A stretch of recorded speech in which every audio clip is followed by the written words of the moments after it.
and welcome to our first day of Unit 2. So today we're going to talk about solving one-step equations, addition and subtraction.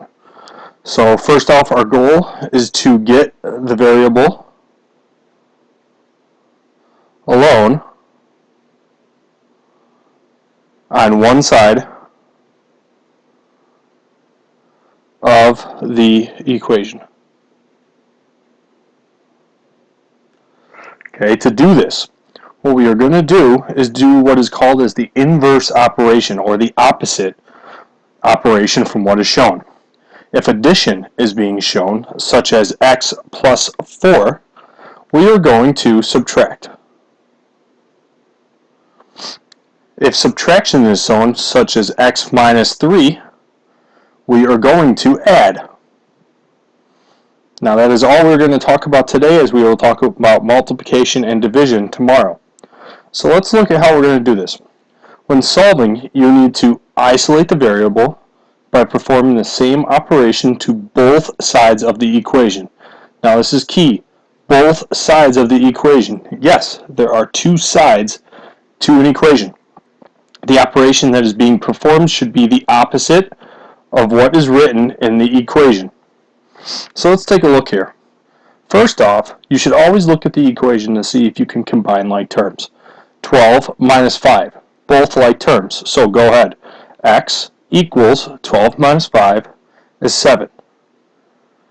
Okay, but now we have x minus 3 equals 5. Now, here's two sides of the equation, side 1 and side 2. X minus 3 can't combine any like terms, so let's go ahead and try to get the variable by itself. To do that, we're going to do the opposite. So what is shown? We see subtraction is shown. So we are going to add 3 on both sides. Okay, by doing this, the 3's cancel out, and then we're left with just x. So x equals 5 plus 3 is 8. Okay, now let's take a look at our next one. Our next one says x plus 7 equals 13. How do we get x by itself? You have to do the opposite. We see plus 7, you have to subtract 7 on both sides. Okay, by doing that, once again, these cancel, because positive 7 minus 7, that's 0. So you get x equals 13 minus 7, which is 6. Okay, and again, we are going to talk about dividing and multiplying tomorrow. So let's move on. Okay, we have 3 simple steps to follow. First, draw a line through the equals. Okay, that is going to set up your two sides of the equation. Next, show the opposite operation. And after that, we're going to want to solve. Okay, so number 1 says x minus 5 equals 11. What is being shown here? I see minus 5. So I know I'm going to have to add 5 on both sides. Okay, that gets rid of the negative 5. We get x equals 11 plus 5 is 16. Next problem. I see x minus 7 equals 5. Okay, x is on the left-hand side of the equation, so we need to move any numbers with x over to the other side. So this is plus 7 on both sides. Okay, minus 7 plus 7 is 0. We get x equals 12. Next problem. Okay, now our m is on the right side. Does that matter? No, not at all. You still have to try and get the variable by itself. So we need something resembling m equals. Now what is shown on the side of the equation with the variable? We see a positive 5. Because there is no negative sign in front, we see positive 5. How do you get rid of a positive 5? You subtract 5 on both sides. Okay, that cancels, so we're left with negative 3 minus 5, and you get negative 8.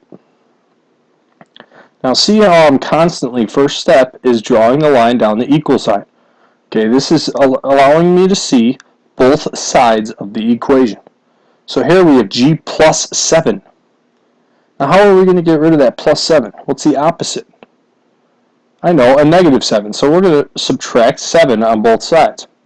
So we get g equals negative 13 minus 7 is negative 20. Let's move on now. Okay, here, as you see, there's no boxes for you to go ahead and use. So we have x minus 3 equals 9. What do you see? You see a minus 3, so that means we have to add 3 on both sides. Those cancel, you get x equals 12. Next step, we have y minus 4 equals 7. What do you have to do? You see subtract 4, so we know the opposite of negative 4 is adding 4. Those cancel, you're left with y equals 11. Now again, notice how I'm drawing the line down the equal sign. So now we have a minus 7 equals 6. What do you see? You see a minus 7. Well, it's the opposite of minus 7. Let's add 7 on both sides.